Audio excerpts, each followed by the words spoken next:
pag-question no, ng mga Mm. kongresista tungkol doon sa confidential funds. Totoo naman talaga no, na ginastos niya in 11 days yung 125 million. Oh my goodness. Sub judice. Nasa ano na yan, nasa impeachment court na yan, nasa Senado na yan, baka ipatawag ka doon. Sub judice ha. Hayaan natin maglatagan ng ebidensya sa Senado. Walang pakialam si VP Sara, ha? Kahit na manalo siya, matalo siya dyan sa impeachment na yan. Ang sigurado lang ho natin ngayong mga panahon na to, ibubulgar ni VP Sara ang mga kabalbalan ng mga congressman na nagpakasangkapan dito kay Martin Tambaloslos Romualdez. At isa ka na dyan, Franz Castro. Ang tanong, nako, pagka nakita na ho ng ating mga kababayan, itong si Ma'am Eden Santos, nabubuhayan sila ng loob eh. Kryptonite ho yan, itong si Auntie Claire, nga. Pagka nakita na ho nila yan, pagka yan nang magtatanong, sigurado maghahalo na naman ho ang balat sa tinalupad. Para sa mga kasama natin dito sa PH Update, huwag na ho kayong magtalo-talo kung sino ang iboboto nyong pang-11 at pang-12 para walang problema. Team Suka na lang, period. Okay? Team Suka na lang. Huwag nyo na akong isipin yung dalawa na yun. Pabayaan nyo na yun. Yung sinabi nitong si Atty. Jimmy Bondoc na 10 na lang ang ating iboboto. Tapos, no ifs, no buts. Okay? Hayaan na natin yung mga inendorso ni Tatay Digong at nitong si Vice President Sara Duterte. Yung dalawang huli nitong si Tatay Digong at yung dalawang inendorso ni BP Sara. Hayaan nyo na ho yun. Huwag na ho kayo magtalo-talo. Team Suka all the way. Tapos, wala na ho. Anak ng tokwa. Diba? Ang dating na nabibigyan pa ng extra media mileage yung mga walang yang singit na yan. Singit na nga lang. Sila pang nabibigyan ng extra media mileage. Dapat sana yang si Atty. Raul Lambino kasi personal na inendorso. Dapat sana yang si Atty. Vic Rodriguez, Congressman Rodante Marcoleta, Atty. JV Hinlo. Sila o dapat ang nabibigyan ng extra media mileage sa ating mga kasama dito sa pagsuporta kay dating Pangulong Rodrigo Duterte. Naiintindihan ho natin lahat ng punto nila at yung pinanggagalingan nila kung bakit talagang SS na SS itong mga dalawang kandidato na to. Imbis na ibida natin, itong 10 na to, sila dapat ang prioridad, yung mga yan, hayaan na natin. Yun na lang sinabi nitong si dating Pangulo Rodrigo Duterte, yung 10 inendorso niya.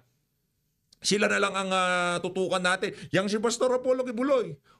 Yang si Dr. Richard Mata. Sila ho ang bigyan natin ng extra media mileage. Sa bagay, ano bang magagawa natin? Kung yaan ang kanilang focus ngayong mga panahon na to, wala ho tayong magagawa. Respeto ho natin yan.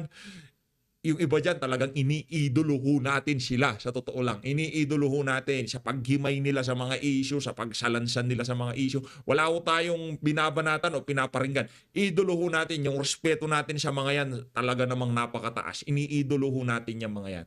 Pero kung tayo tatanungin dito sa PH Update at kung ayaw din naman tayong pakinggan, wala naman ng problema. Ito na lang kung 10 para ika nga matapos na yung dilema ng ating mga kababayan. Sino ba yung dalawa? Sige na, sabihin nyo sa amin. Sino ba yung, di ba, yung nararapat, ika nga karapat dapat dyan sa dalawang pang-11 at pang-12 pwesto na yan. Huwag na ho kayong bumoto ng pang-11 at pang-12. Ika nga nitong si Atty. Jimmy Bondoc, para wala nang magkompetensya doon sa pang-11 at 12. Baka kung sino-sino pa maupo dyan, 10 na lang, period. Wala na ho tayong iboboto. Kung gusto nyo talagang bumoto, top 40 to top 50 senatorial candidate, doon na lang ho. Huwag na tayo kumuha doon sa medyo malapit. Tama yung sinabi nitong si Atty. Jimmy at yun ho ang ating susundin mula ngayon. Ang daming cheche-bureche sa social media. Kasi dapat ganito, kasi ganito ganyan. Dapat ganito, kasi ganito ganyan. Forget. Team Suka, Duterte, straight, period. No ifs, no buts. Yan ho mga uso ngayon. No ifs, no buts. Duterte, tapos. Wala na maraming pinag-uusapan dyan. Kung bago lang ako kayo sa PH Update, sa like at sa subscribe, masaya na po tayo dyan sa mga sumahal sa ating community. Yung join button, nandyan lang ho sa baba at sa mga kasama ho natin dito sa PH Update na gusto pa hong humabol, Siguro next week na ho natin mapapadala, no? Kasi yung first batch na padala na natin. Mag-email lang ho kayo, ha? Yung mga gusto pang makahabol, basta kumpleto yung address, papadalhan ko ho kayo, ha? Wala ho kayong babayaran, okay? Wala hong shipping fee. Tayo na hong bahala doon, higa nga. PH update na yun. Ako na hong bahala sa inyo doon, okay? Pagka kinuha nyo, sinisingil kayo, batukan nyo ng di-deliver na yan. Bayad na ho yan, okay? Shipping fee, goods na ho tayo dyan. Wala akong problema. PH update na dyan. Bahala dyan. Pero dapat nakasubscribe ho kayo, ha? Dapat nakasubscribe ho kayo. Ayun na nga, rekta na ho tayo dito kay Zia Alonto Adjong. At dito rin ho pala sa video na to, napanood nyo naman ho yung ating intro. Itong si itong si Franz Castro. Dito na ako tuloy. Parehas na Castro pag-uusapan natin dito. Yang press con dyan sa Malacanang at yung pinsan niya pagdating sa pag-iisip, ha, hindi biological, ha, hindi ho sila related sa dugo, ha. Si Claire Castro at si Franz Castro related ho sila sa bunganga at sa utak. Yan ho ang kanilang yan ho ang kanilang connection, yan ho yung nila, kumbaga naging magkamag-anak yan pagdating sa prinsipyo at kung paano sila mag-isip. Yan si Claire at yan si Franz. Proud naman daw si yang si Claire Castro, in case na kamag-anak niya, hindi niya ikakahiya na sasabihin dahil talagang yung pinaglalaban itong si Franz Castro talagang, di ba? Yun yung base ho yung kay Claire Castro. Nainaho muna natin itong si Adjong, anak ng to. Ang problema kasi dito, Adjong, bago mo banatan ang Duterte administration, tignan nyo ho muna kung anong pinanggagalingan ng ating mga kababayan dyan sa 20 pesos na bigas na yan. In the first place, nung panahon ni dating Pangulong Rodrigo Duterte, wala ko tayong problema sa presyo ng bigas. Kasi ang ating mga kababayan noon, kumbaga ang poverty rate nung panahon ni dating Pangulong Rodrigo Duterte, hindi naman natin sinasabing walang gutom nung panahon ni Tatay Digong. Kumbaga, yung nung panahon ni dating Pangulong Rodrigo Duterte, yung poverty rate, let's say nasa 20% o 30%. Ngayong mga panahon na to, nasa 40% o kumbaga dumoble. Kaya yung 20 pesos na bigas na yan, talagang kung inyong i-roll out ngayong panahon ng kampanya, talagang mapaghahalata ho ang administrasyon. Hindi ho kayo, ha, yung administrasyon ang nag-roll out niyan. At i-roll out pa yan doon sa lugar na kung saan mababa yung kanilang mga kandidato sa papalapit na midterm election. Ang sabi ko kasi itong si Adjong dito, it would be better for her to look back at the failure of the Duterte administration. She proudly represent. It was under the Duterte government that we saw imported rice shipment infested with bukbok. Ano ba yun? Anak ng tokwa. Sa napakahabang Duterte administration, hindi ho nagka-issue ang gobyerno ng dating Pangulong Rodrigo Duterte diyan sa presyuhan ng bigas, sa totoo lang. Di ba? Nasa naglalaro sa tuwing. Nakakabili ko kayo ng 29 na magandang klase na. Totoo, real talk, ha. Kasi kumukonsumo ho tayo ng bigas ng mga panahon na yun. Ngayon na lang talaga, lately na lang ho tayo hindi masyadong nagkakakain ng kanin. Pero dati malakas ho tayo magkanin. No, lately na lang yung kumbaga konti-konti na lang pero nagkakanin pa rin ho tayo, no.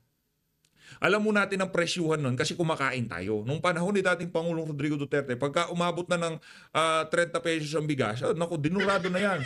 Pagka bumili ka ng 32, 35, masarap na yan. Nakuha niyo ho pa mga kababayan. Kaya walang problema sa presyo. Hindi kailangan i-subsidize ng gobyerno ang bigas ng mga panahon na yon dahil hindi makabili ang mga tao. Okay? Ano yun natin? Ilatag ho natin ng maayos. Hindi yung para ikumpara ho natin yung gobyerno ni dating Pangulong Rodrigo Duterte. Alam naman ho natin na paninira itong banat na to ni itong si Congressman Zia Alonto Adjong. Itong crush daw ito ni Ma'am Joey. Ma'am Joey, crush mo, nagkakalat na naman. Di ba? Ilatag natin ng maigi. Hindi ho issue nung panahon ni dating Pangulong Rodrigo Duterte ang bigas. Wala ho tayong issue na sobrang mahal kaya kailangang i-subsidize ng pamahalaan. Ito,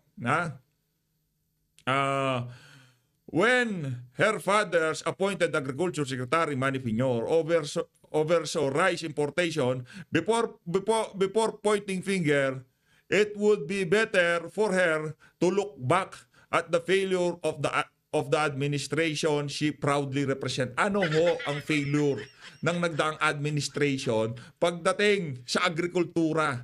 Okay, meron tayong problema diyan. Hindi ho natin na ika nga masyadong pinapapogi si dating Pangulo Rodrigo Duterte. Matagal hong panahon ng na ika nga yung napabayaan ang industriya ng agrikultura sa ating bansa. Natalakay na ho natin yan sa ating mga nagdaang video at hindi ho exempted ang administrasyon itong si dating Pangulong Rodrigo Duterte doon sa mga administrasyon na hindi naresolba ang problema natin sa agrikultura. Pero ito ho ang hindi sinasabi nitong si Zia Alonto Adjong. Diyan sa banat niya na yan dito sa nagdaang administrasyon. Noon hong panahon ni dating Pangulong Rodrigo Duterte, merong kakayahan ng sambayan ng Pilipino na bumili. Kahit magkano pa ang presyo ng bigas na yan, hindi kailangan isubsidy ng pamahalaan para lamang ma-afford ng mga ordinaryong Pilipino. Bakit? Dahil kahit papaano maganda ang ating ekonomiya nung panahon ni Tatay Digong. Kaya ngayon ho mga kababayan, pinipilit ho nilang ibaba yung presyo ng bigas na yan dahil hindi na rin naman lingid sa kaalaman ng ating mga kababayan yan. Dahil ho yan papalapit ang eleksyon. Pinipilit hong depensahan nitong si Zia Alonto Adjong, yung galaw na yan ng pamahalaan kasi nga naman aso ho yan ni Tambaluslos at nitong si Marcos Jr.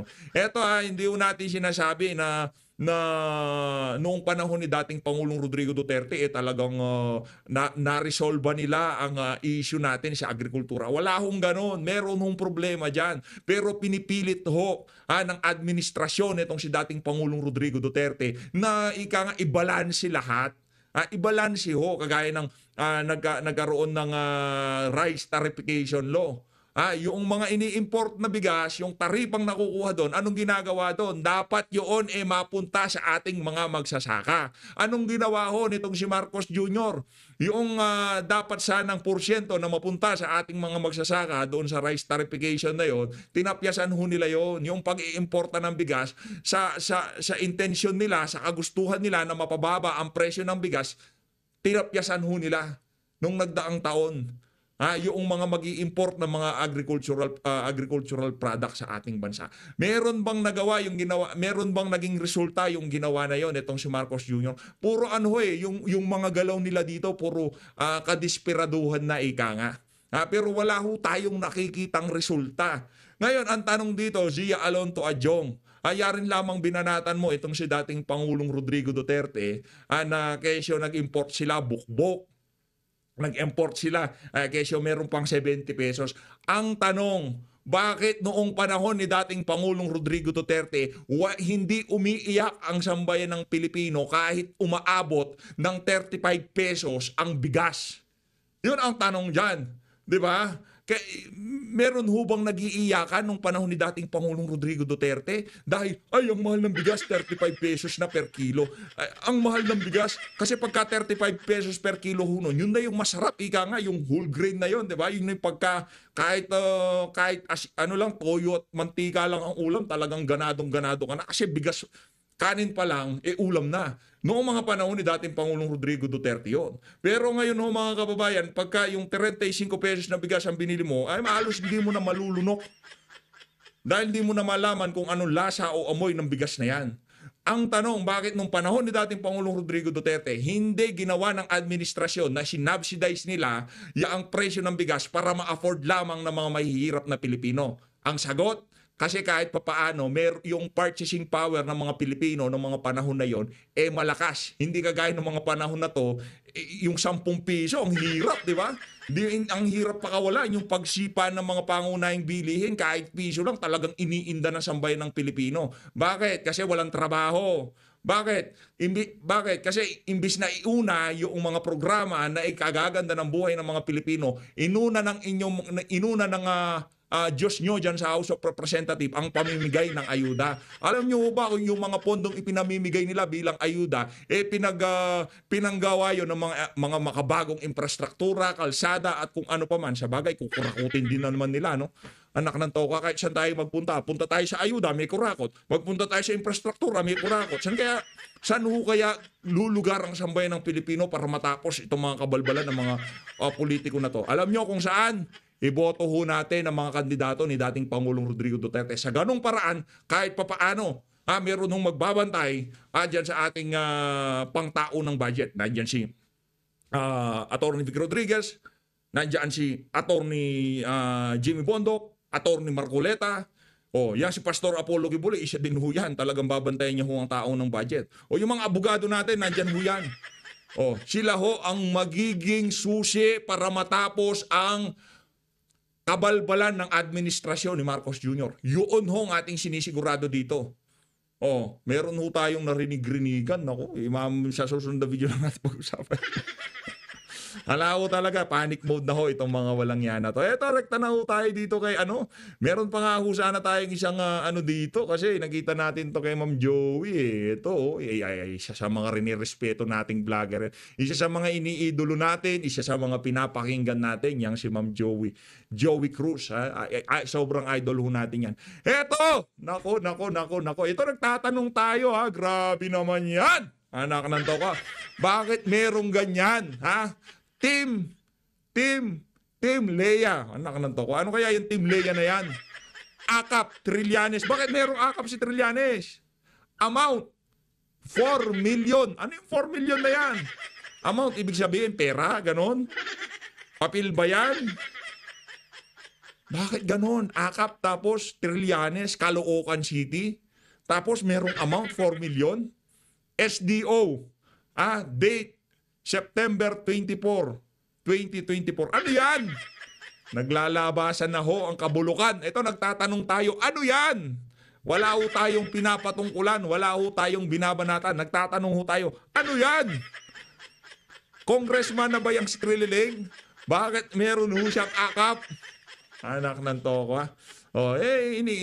kumbaga, naghahanap po tayo ng kasagutan dito sa mga katanungan ng ating mga kababayan. Kung tayo lang, hindi ho natin alam bakit may ganyan. Di ba? Itong gawa-gawa man yan, dapat agyat pa sinungalingan na kung sino man ng mga nai-involved na pangalan dyan sa mga Jurabox. ang mahiwagang Jurabox. Yan ang mga naglalabasan ngayon sa social media. Rekta na ho tayo. Dito kay yan, sana kay si Alon Tuadyong kahit pa paano nasagot natin yung kanyang pagbira dito kay dating Pangulong Rodrigo Duterte. Huwag mong banatan yung isang administrasyon na kung saan ang mga sabay ng Pilipino noong mga panahon na yun, meron dignidad, meron kakayahang bumili. Di ba? Hindi kagaya ngayon na ang tingin sa sambay ng Pilipino mga daga. Gano'n, wala nang respetong administrasyon na to sa ating mga kababayang mahihirap. Ito mga kababayan, panoorin ho natin tong ano pangalan to? Itong pinsan itong si Claire Castro. Kamag-anak ng niya, ng bunganga niya. Ito, Franz Castro ho tayo.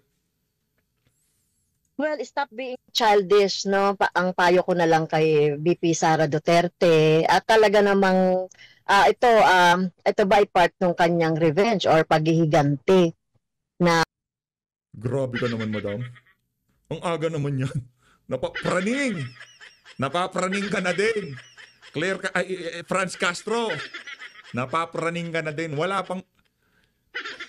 Isang beses pa lang siya nagsalita, agad pumapasok sa utak nyo kagad pag ganti na. Pambira pagka nga naman tinamaan ka nitong mga Castro. Ng pag-question ng mga kongresista tungkol doon sa confidential funds. Totoo naman talaga na ginastos niya in 11 days yung 125 million. Oh my goodness.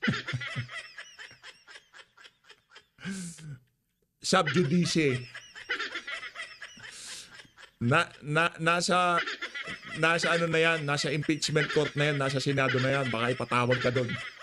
Sub judice hayaan natin maglatagan ng ebidensya sa Senado.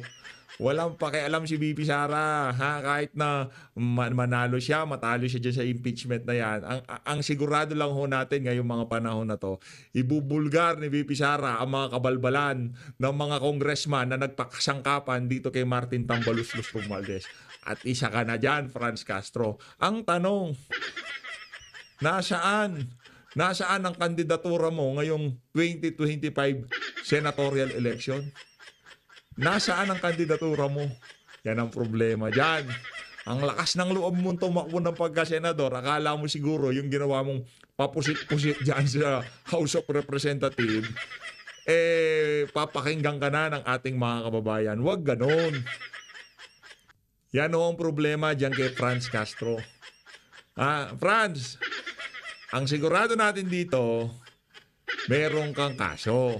Nakaapila ang kaso mo, di ba? Di ka na congressman, anak ng tokwa. May kalalagyan ka talaga pagkatapos ng termino mo bilang kongresista. Yun ang sigurado natin dito.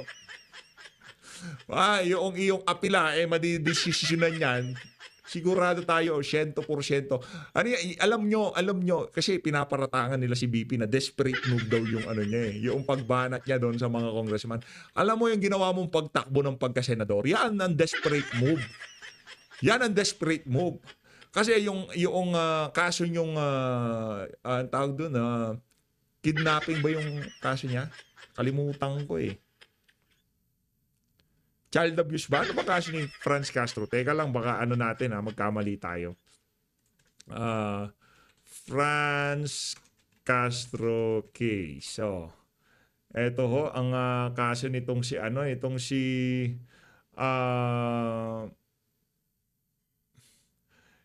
Franz Castro. Sandali lang ho mga kababayan, baka yariin tayo nitong si Franz Castro. Ito. Tama ho. Yung kaso nitong si Franz Castro, RA 10364 in relation to RA 7610, kidnapping. Yun ho ang kanyang kaso. Yun ang kaso mo, Franz Castro. Kaya ka tumakbo ng pagkasenador, akala mo makakaposisyon ka. Hindi ka makakapwesto. At panigurado, madidesisyonan yung apila nyo. Di ba? Yung apila nyo, dyan sa kaso na yan. Pag nadesisyonan, kayong dalawa ni Senator Ocampo, babay na. Kasi sigurado may kalalagyan kayo. Eto, tuloy natin to si Franz. Na confidential funds. Kaya tigilan niya na yung pagiging sorry sa mga bata. Itong mga ganitong childish na mga patutsada doon sa mga kasama namin sa Kongreso na nag-imbestiga dito sa confidential funds. At yun na nga rin harapin niya talaga itong mga allegations, pag-aralan niya talaga mabuti itong mga nandoon sa mga impeachment articles na kinaso sa kanya ng Kongreso. Baka hindi pa alam nitong si Claire, Franz Castro. Clear ako ng Claire kasi magka-Castro kayo. Di ba? Noong pang nagpa-interview ka sa Inquirer, noon pa lang naghanda na yang si VP. Kaya huwag kang mag-alala. Yung articles of impeachment na yan, hindi pa na-send dyan sa Senado. Alam na ni VP Sara at matagal na nilang pinag-aaral. Huwag mo nang diktahan si VP Sara kung anong gagawin at di niya gagawin ngayong mga panahon na to. Ang paghandaan mo, yung maging desisyon doon sa doon sa tawag dito, doon sa kaso nyo. Kayong dalawa nitong si Senator Ocampo. Eto mga kababayan, rekta ho tayo dito kay Mama Eden Santos. Yan, Tingon, Eden Santos, Net25. Kamukha naman Ikaw talaga Claire, oo. Kamukha naman kayo eh.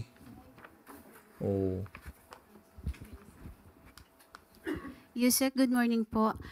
Kailan po kaya mailalabas ng Marcos administration yung 20 pesos na halaga ng 20 pesos na halaga ng bigas kada kilo po? Tapos na po ba yung guidelines ukol dito? Kasi po after nung announcement, marami lumabas sa social media. Ano po yung sinasabi na yung bigas ay luma, may amoy. Meron naman pong iba sa ibang lugar mismo, hindi naman sa Visayas kung saan dapat una yung implementation nito. Sabi niyo po na manggagaling din sa mga lokal na magsasaka, yun pong ibebentang 20 pesos na bigas.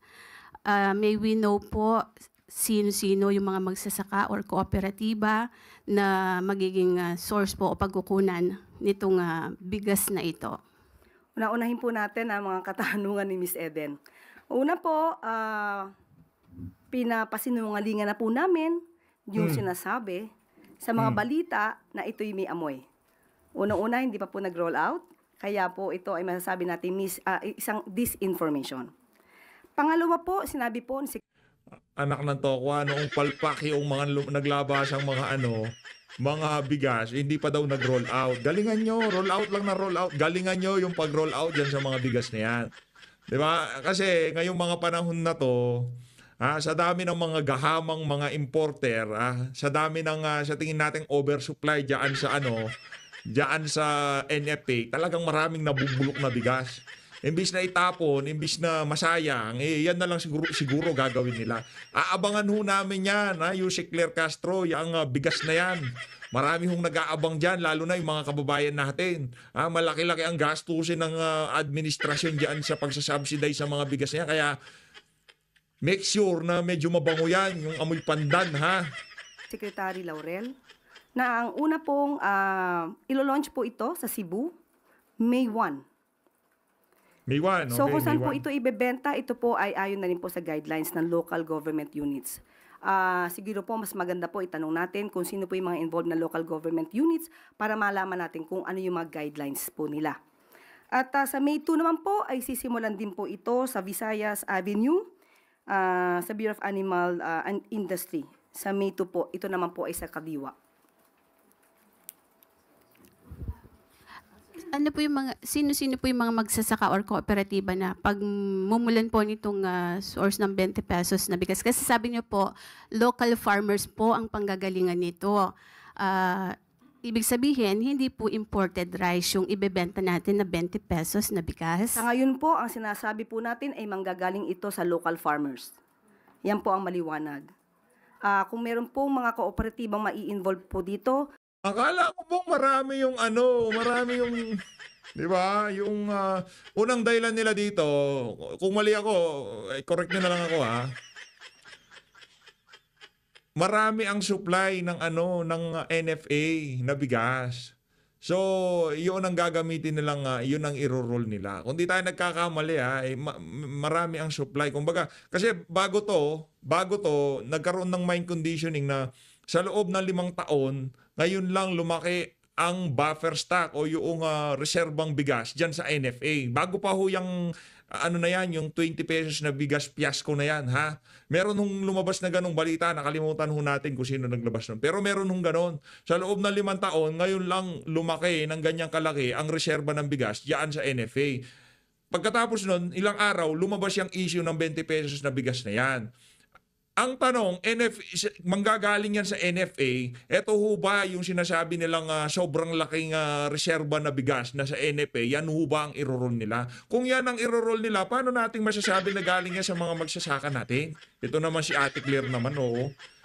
Ano na naman, budulan na naman tayo Anong tokwa? tignan po natin ang susunod na guidelines at hingin po natin ang mga listahan. Kaya kalo-launch pa lamang po nito at sisimulan pa lamang po sa May 1. So wala pong mga specific na mga kooperatiba or mga magsasaka na pagmumulan po nitong bigas na ito, itong 20 pesos, para po naman na malaman natin na yung bigas ay galing po talaga sa ating mga magsasaka, hindi lamang yung mamamayan natin ang makikinabang sa murang bigas, kundi maging yung mga magsasaka po. Parang 2 birds in 1 stone po yung hit ng gobyerno natin dito. Katulad po ng sinabi natin, dapat wala po tayong pagdududa. Local farmers po sa panahon po ngayon, as we speak, sa local farmers po ito kukunin. Kung meron pa pong detalye, kukunin muna po natin sa local government units. May 1 pa po ito ilulunsad sa Cebu. Kapag may detalye na po tayo, ibibigay po namin sa inyo. Katrina po. Domingo. Hindi, di pwede yung basta magtiwala na lang ang bayan ng Pilipino kung anong sasabihin ng administrasyon. Kailangan talagang kailangan talagang mapag-usapan sa mainstream media at social media. Kung totoo nga ba ang sinasabi ng administrasyon ni Marcos Jr., nagkaling talaga sa mga magsasaka yung mga bigas na yan. Kasi nga, kung sakaling hindi totoo yan, napakalaking dagok ho niyan para sa ating mga magsasaka. Di ba? Imbis na mabenta nila na sa kahit na, di ba, yung sa halaga na kahit na tumabla na lang sila dyan sa ginawa nilang pagtatanim na yan, talagang baka matalo ho sila. Hindi baka, talagang matatalo sila. Kasi makakakumpetensya ng ating mga magsasaka, yung 20 pesos na bigas na yan. Di ba? Anong mangyayari sa kabuhayan ng ating mga magsasaka? Pinipilit po ninyo na dapat wag na magtanong, dapat magtiwala ang sambayan ng Pilipino. Wala pang sinabi ang administrasyon na to na kung saan talagang tinupad nila yung mga campaign promise nitong si Marcos Jr. Continuity, meron ba siyang ginawa? Sinabi niya, yung war on drugs si Tatay Digong, continuity, lumagana pang illegal na droga, 20 pesos na bigas, ang gagawin na, isa-subsidy naman. Masyado kasing bida-bida Di ba? Hayaan niyo ho ang ating mga kababayan na scrutinize yung mga sinasabi ng pamahalaan dahil karapatan ho yun ng bawat Pilipino. Hindi niyo ho pwede sabihin na basta magtiwala lang tayo na ganito ang gagawin nila. Hindi ho yun ang nangyayari. Bira talaga tong si Claro. ABS-CBN. Good afternoon, Tapos na yung ma'am. Ma'am, Vice President Sara Duterte has questioned the timing of the release of this 20 peso per kilo rice. How do you convince the public? Si ano pala ho ito? Si Cute. Ito yung Cute sa ano, di ba? Yung saan nga kasi yun? Basta sa Channel 10. Cute yan. That this is not a form of politicking, particularly because it is being launched weeks before the midterm elections. Kailan pa po ba natin ibibigay ang sakate sa kabayo? Kung kailan namatay na yung kabayo? Sa politika po, wala pong timing. Sa pagbibigay ng ayuda, sa pagbibigay sa mga taong kinakailangan ng tulong, lalong-lalo na yung mga nasa laylayan ng lupunan, hindi po kino-question ang timing dito. Sa pinakamaagang kakayanin ng gobyerno na maibigay ang tulong, ibibigay po yan. Walang politika rito. Malamang sinasabi lamang ito para muling bigyan ng negatibong epekto ang isinasagawa ng Pangulo para matupad ang 20 pesos kada kilo na bigas. Why wasn't it? Brad? Malabo yun, Brad. Malabo na naman yung sinabi na yun itong si Auntie Claire, itong si Claire Castro. Na inaano lang, kumbaga kinukulayan lang ang ano na yan, nitong si Marcos Jr., yung kanyang galaw na yan. Wala daw oras pagdating sa pamumulitika. Wala daw hong timeline pagdating sa mga kababayan nating nagugutom. Dapat sana, kung ganun pala ang pagdadahilan nyo, noong nag-roll out kayo ng walang humpay na ayuda, merong akap, merong tupad, dapat sana yan muna naisip nyo. Kasi ang punot dulo ng pag-roll out ng mga ganong klaseng programa ng pamahalaan dahil napakarami nagugutom sa ating bansa. Kaya kayo namimigay ng ayuda. 'Di ba? Di sana dapat matagal nyo na naisip 'yan. Kahit paano natin pagbali-baliktarin, talagang kargado ang ginawa na yan nitong si Marcos Jr. na mamigay ng ayuda ngayong malapit ng 2025 midterm election. Hindi yun ang katotohanan na nabisto kayo na sambayan ng Pilipino at hindi nyo pwedeng pasinungalingan kayo dyan sa Malacanang. Tanggapin nyo na nahubaran kayo dito sa isa na to. Hindi nyo na maluloko ang ating mga kababayan. Possible for the government to launch it way earlier, considering that this was a promise made during 2022, around 3 years ago. Obviously, hindi naman po sa isang click ng kamay ay maigagawa ito, ay maisasagawa ito. Lahat po ay kailangan magtulong-tulong. Katulad po nito, may mga Visayas governors na nagbigay ng kanilang pagsang-ayon para makapagbigay din po ng subsidiya kasama po ang national government. Yan po ay inaaral, hindi po ito basta-basta isinasagawa. Dapat po malinis ang pagkakagawa para po mas magandang maibigay at kung kakayaning magtuloy-tuloy talaga ang proyektong ito ng Pangulo ay dapat pong gawin lamang. Wala sa National Appropriation Program, wala sa NEP, wala sa proyekto ng DSWD. Pagdating ho sa GAA, biglang merong akap. Ganon ang pagpaplanong ginagawa ho nila. Dapat kasi si Tambaluslos ang nakaisip niyan Di ba? Hindi daw ho sila impulsive mag-isip. Dapat planado. Dapat talagang maayos ang pagro-roll out. Kumusta naman ho yung akap? Hindi nga ho nila malaman kung paano dedepensahan yung programa na yon kasi wala naman sa programa ng executive. Bigla-bigla magkakaroon ng programa ng ganon ang DSWD. Nung tinanong sila, hindi nila alam. Tapos ngayon, dito sa 20 pesos na bigas, hindi naman pwedeng ganon. na one click lang ngayon magagawa yan. Yung akap na nagawa niya ng one click eh. Tapos dito sa 20 pesos na bigas, exemption to. Ang problema kasi, doon sa akap, ang mamimigay ang congressman. Ang aabot, etong si congressman. Dito kasi sa 20 pesos na bigas, hindi makakapag-epal yung mga congressman. Hindi makakapagpupugi si Marcos Jr. sa ating mga kababayan. O ngayon dito sa 20 pesos na bigas, kahit papaano, lalo na panahon ng kampanya, pinangako niya noong 2022, isa sa katuparan niya ngayon 2025. Di ba? Natupad ko na ang aking pinangako na 20 pesos na bigas.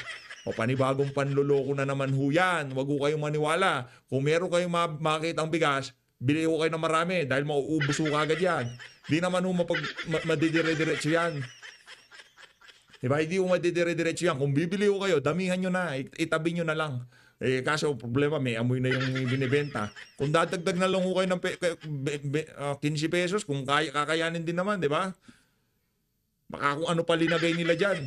Baka yan yung may amoy, linagyan nila ng gamot, linagyan nila ng pampaputi para, di ba? Nakakatakot ho mga kababayan. Bili na ho kayo doon sa mga legit na bigas talaga na nakakasigurado kayo na hindi pinaputi, hindi tinanggalan ng amoy para maging katanggap-tanggap para sa mga mamimili, di ba? Pwede ho kasi nilang gawin yan. Alam ho yan ng mga rice dealer. Alam ho nila yung linalagay sa bigas para magmukhang bago. Alam ho nila yung linalagay sa bigas para mangamoy mabango. Alam ho nila yan. Alam ho nila kung anong mga linalagay na yan. Kaya kung kaya nyo rin naman bumili, at kung hindi naman ho talaga kaya, gusto nyo subukan, bili ho kayo. Buti na lang, hindi na ho tayo gaano nagra-rice. Puro tubig na lang ho tayo. Tubig tsaka suka. Ito na lang. Tubig at tsaka suka na lang ho. Wala na ho eh. Ano na lang. Tubig tsaka. Ang pangit na combination ng tuloy. Final question from my end.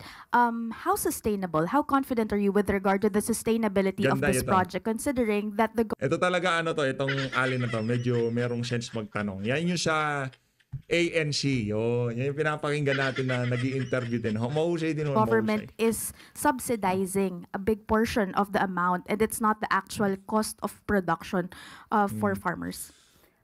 Cute din ho yan. Cute siya, di ba? Cute. Yan naman po ay sinasabi na masusustain hanggat December.